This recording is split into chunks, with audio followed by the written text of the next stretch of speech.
فاكرين مسلسل سكويد جيم اللي هو المسلسل الكوري ده اللي كان على نتفليكس من كام سنة؟ اللي ما يعرفش مسلسل سكويد جيم، هو مسلسل كوري ملخص قصته ان في مجموعة من الناس بيدخلوا مسابقة وفجأة بيكتشفوا ان اللي بيخسر مش بيطلع بره وخلاص، لا، اللي بيخسر بيموت. موضوع حلقتنا النهاردة يا صديقي تقريبا نفس قصة المسلسل. قصتنا بتبدأ في فبراير سنة 1933 لما شخص اسمه جرينك ياجودا يقترح على صديقه ماتفي بيرمان ويقول له ان هو عنده فكرة حلوة. ولما صديقه يسأله ايه هي الفكرة دي، ياجودا بيقول له احنا هنستصلح اراضي مساحتها 10,000 كيلومتر مربع، هناخدها للزراعة يعني، وبالشكل ده احنا هنقضي على المجاعة اللي بتاكل في أمتنا السوفيتية. ستالين نفسه هو هينبهر من فكرتي. الحوار ده كان نسخة مصغرة من الحوار الأساسي اللي كان داير بين رئيس الشرطة السرية جرينك ياجودا ورئيس المعتقلات السوفيتية اللي معروفة بكولك ماتفي بيرمان، وهم هنا كانوا عاوزين ينفذوا خطة ممكن أقول من وجهة نظري كان مغزاها كويس، بس للأسف كانت شريرة جدا. وخطة ياجودا وبيرمان يا صديقي هي كانت بترحيل 2 مليون معتقل اللي موجودين في السجون يعني، وبالإضافة لشوية عمال زراعيين كانوا هيودوهم لمناطق سكانها قليلة زي صحراء سيبيريا مثلا أو جمهورية كازاخستان. وده كان جزء من سياسة إزالة المعتقلات السوفيتية زمان اللي هي الكولاك. وبالمناسبة الكولاك دي يا صديقي احنا ممكن نعمل عليها حلقة، بس لو انت قلت لي تحت في الكومنتات نعملها. المهم في يوم 11 مارس من نفس السنة بيتم الموافقة على خطة ياجودا وتبدأ فعلا الخطة في حيز التنفيذ. بس لما الخطة اتنفذت اللي حصل إن بعد فترة قصيرة عدد المرحلين قل 1,000,000 شخص بس، مش 2 مليون زي ما الخطة بتقول. والخطة كانت بترحيل الناس والعناصر اللي بتسبب مشاكل للمجتمع أو اللي ملهمش لازمة من وجهة نظرهم، زي التجار اللي هم قاعدين معودش بيتاجروا، والعمال السابقين في الحكومة، والفلاحين اللي سايبين الريف بسبب المجاعات المستمرة هناك، وكمان المجرمين واي حد ممكن ما يكونش معاه اوراق اثبات شخصيه زي البطاقه عندنا في مصر او جواز السفر يا صديقي. وفي خلال يومين بس تبدا عمليه ترحيل المعتقلين بين شهر مارس وشهر يوليو سنه 1933 الكلام ده. وفي المده بين مارس ويوليو يا صديقي اتقبض على حوالي 85,000 شخص 937، والكلام ده كان في موسكو، وطبعا اتقبض عليهم عشان ما عندهمش اوراق رسميه. بالاضافه ان هو تم ترحيل 4,776 شخص من لينجراد لنفس السبب، واللي هم ما عندهمش برضه جواز سفر. ده غير ان كان في اعتقالات عشوائيه للناس. وكل دول بقى يا صديقي اتنقلوا لمعسكر مؤقت في مدينه تومسك، والمعسكرات دي اتقسمت على 3 مدن وهي اومسك وايكينسك، بس اكبرهم كانت تومسك. المهم أول ناس جم للمعتقلات دي أو للخطة دي كان الناس الزراعيين اللي هم كانوا معتقلين في الكولاج. وبسبب عددهم الكبير سلطات تومسك خافت جدا لأنهم اعتبروهم جايين جعانين ومعهم عدوى وفيهم أمراض كتير. وبالمناسبة كان في تقرير عمل واحد اسمه فاسيلي فليشيكو، وده كان رئيس الحزب الشيوعي المحلي في منطقة نرميسكي غرب سيبيريا، ذكر فيه 20 مثال للناس اللي تم ترحيلهم. يعني مثلا كان منهم واحد اسمه نوفوزيلوف او خلينا نقول له نوفو، وده كان من موسكو يا صديقي، وكان بيشتغل سواق وكان واخد 3 مرات مكافأة في شغله. المهم الراجل ده بعد الشغل كان مستعد ان هو يروح السينما هو ومراته وابنه، بس وقت ما كانت مراته بتلبس هدومها خرج نوف علشان يشرب سيجارة بره واتقبض عليه. اما تاني مثال كانت واحدة اسمها جوسيفا، ودي كانت ست عجوزة عايشة في منطقة اسمها موروم، وجوزها راجل عجوز كان بيشتغل مسؤول في محطة السكك الحديد في المدينة لمدة 23 سنة. وكانت الست دي راحت موسكو علشان تشتري بدلة لجوزها، لكن أوراقها ما ساعدتهاش فاتقبض عليها. أما تالت مثال واحد اسمه متفيف، وده كان عامل بناء في المخبز رقم 9،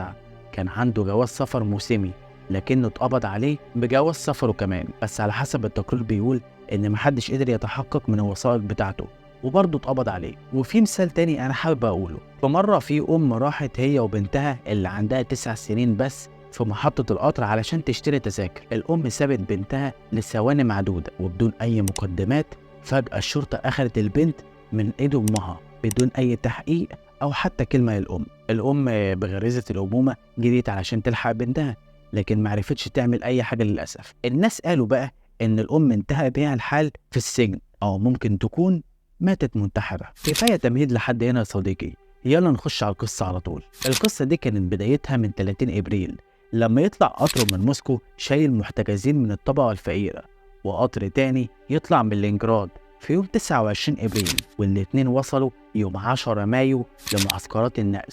وفي خلال الرحلة دي يا صديقي كان الأكل اليومي لكل شخص عبارة عن 300 جرام بس من العيش، يعني بتتكلم في ربع كيلو وحاجة بسيطة أكل يوم كامل. ولأن كان في مجرمين مع الناس الغلابة اللي مترحلين، المجرمين دول كانوا بيضربوا الناس ويسرقوا أكلهم وهدومهم، ودي كانت أول معاناة للناس اللي اترحلوا من المناطق الحضرية اللي زي موسكو أو المدينة. وده طبعا بخلاف إن بعض الناس ماتوا من البرد الشديد، بالإضافة إن في ناس ماتت بسبب المجرمين اللي موجودين معاهم. المهم لما الناس وصلوا بعد ليلتين من وصولهم بالظبط لتومسك، الناس اللي اترحلوا صاروا على السلطات هناك علشان كانوا عايزين مية صالحة للشرب، لكن للأسف الثورة اتقابلت بالقوة وترحلوا ناس كتير من المناطق الحضرية لجزيرة اسمها نازينو. وجزيرة نازينو دي يا صديقي هي جزيرة مستنقعية طولها حوالي 3 كيلو وعرضها 600 متر، موجودة في منطقة نائية في واحد من الأنهار في سيبيريا، وما فيهاش أي حاجة تساعد على العيش الآدمي. شايف بقى يا صديقي كل اللي احنا قلناه قبل كده ده؟ ده كان مجرد البداية للناس اللي اترحلوا. المصايب الحقيقية بقى هي اللي كانت مستنياهم على الجزيرة دي لما وصلوا. للأسف يا صديقي الناس دي لما وصلت الجزيرة ما كانش فيه أي إحصاء أو قائمة بأساميهم وأعدادهم، ده غير إن معظم الناس اللي اترحلت حرفيا ما كانتش قادرة تقف على رجليها. بس مع الوقت يا صديقي تم عمل إحصاء للوافدين على الجزيرة في شهر مايو اللي هو شهر 5، وكان عددهم 322 ست و4556 راجل، ده غير 27 شخص ماتوا بسبب طريقة نقلهم الغير آدمية. وبعد فترة وصل حوالي 1200 مرحل إضافي، يعني انت تحسهم كانوا بيتعاملوا مع كتاكيت في المزارع وربنا. المهم الناس اللي اترحلوا الجزيرة اتفاجئوا إن مفيش مكان يقعدوا فيه ولا أدوات زراعة ولا حتى هدوم تدفيهم وتحميهم من البرد اللي كان موجود هناك، مع إنهم كانوا واخدين وعود إن هم هيتوفر لهم كل الحاجات الخاصة ليهم. لكن للأسف كل الوعود دي كانت في شنك وما اتحققتش، وكانوا خلاص تقريبا هم اتحطوا قدام الأمر الواقع. وفي مرة السلطات اللي كانت مسؤولة عن الناس اللي اترحلت جابت حوالي 20 طن من الدقيق للجزيرة، والناس جريت عشان تاخد حصصها منه. لكن اللي يحصل إن الجنود والضباط اللي كانوا موجودين على الجزيرة يضربوهم بالنار، ومش يكتفوا بكده وبس، لا ده يقسموا الدقيق عليهم ويسيبوا حاجات بسيطة خالص لباقي المترحلين. بس لسوء حظهم الناس بقى اللي كانت موجودة على الجزيرة جالهم أمراض هضمية زي استحار بسبب مياه المستنقعات اللي خلطوها مع الدقيق. ولما الناس شافت الحالة السيئة اللي وصلوا ليها الناس اللي على الجزيرة، قرروا بعض المرحلين إن هم يهربوا، وعملوا حاجة كده زي مراكب صغيرة بدائية، لكن للأسف النهر سحبهم بعيد وغرقوا في النهر. واللي كان على البر أو اللي كان بيحاول يهرب كان حاله أسوأ من اللي كان غرق ومات، لأن الجنود كانوا بيطاردوا الهاربين زي ما بيطاردوا الحيوان بالظبط علشان يصطادوهم. وحتى الناس اللي بتهرب لو ما طبطش عليهم، الصحراء اللي هي باردة جدا وفيها تلج كانت هي بتتكفل بالباقي. وفي بعض المرحلين شكلوا عصابات صغيرة وكانوا بيقتلوا المرحلين التانيين الضعفة أو الغلابة، وبياخدوا كل اللي معاهم، لدرجة إن هم كانوا بيسرقوا حشو أسنانهم لأنه كان مصنوع من الفضة أو الزئبق. في الجزيرة دي بقى القتل أو الموت بقى جزء من حياة الناس اليومية. الجنود يا صديقي كانوا بيقتلوا المرحلين لأسباب تافهة جدا وأخطاء بسيطة، وطلع بعد كده إن بعض الجنود أو الضباط كانوا أفراد عصابات واستغلوا مناصبهم في الدولة علشان يطلعوا على الجزيرة دي ويقتلوا الناس، لدرجة إن الأطباء اللي اتبعتوا علشان يراقبوا أوضاع الناس على الجزيرة هناك خافوا على حياتهم وسابوا الناس لمصيرهم. ملحوظة صغيرة يا صديقي، لو قلبك ضعيف ما تكملش الفيديو وأرجوك اقفل واخرج لحد هنا. الجزيرة يا صديقي حصل عليها حالات أكل لحوم البشر كمان، يعني تخيل كده أول ما حد يموت أو يتقتل بعد ثواني قليلة بيتاكل، والناس بقت بتقتل بس علشان ياكلوا الجثة. انت متخيل يا صديقي اللي هم كانوا فيه؟ لدرجة ان في شاهد عيان بيقول ان كان في جندي اسمه توسيجا وكان بيحمي بنت من المستوطنين هناك، غاب عنها شوية، المستوطنين استفردوا بالبنت يا عيني وربطوها في شجرة وقطعوا أعدائها وأكلوها بالقطعة.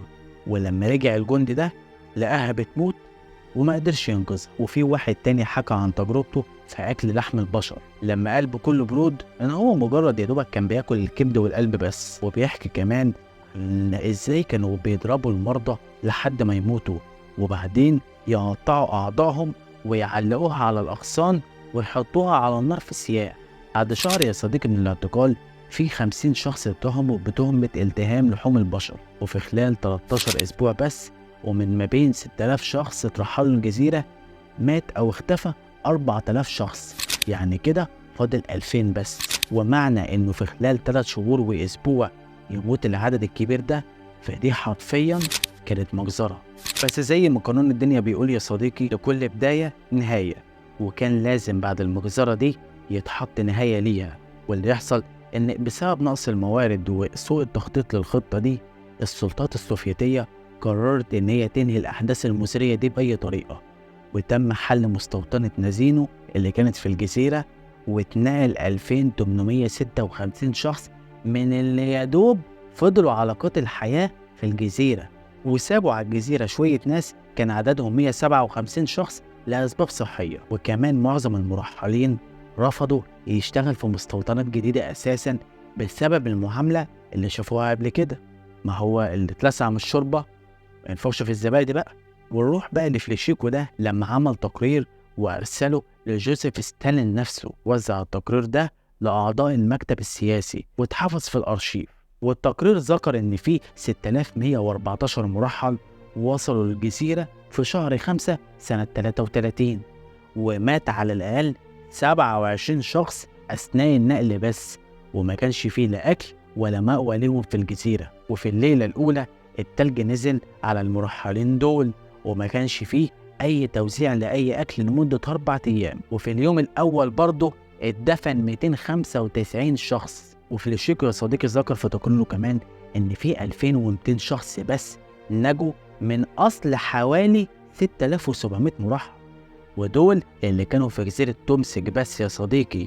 احنا لحد دلوقتي ما اتكلمناش على نازينو، الكلام ده ليك علشان ما نتلخبطش.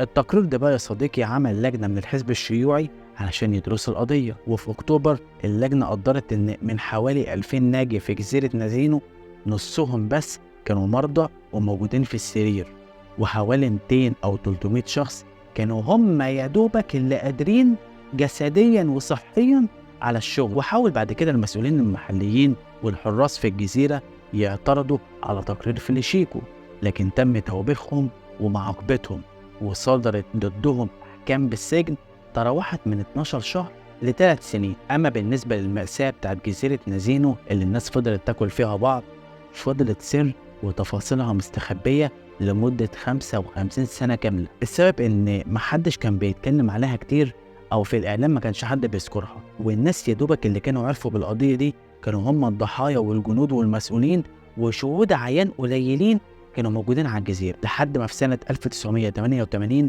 قضية نازينو بقت متاحة للكل بعد ما في شخص اسمه ميخائيل غورباتشوف عمل تشريع سياسي اسمه سياسة الجلاسنوست، يعني سياسة الشفافية.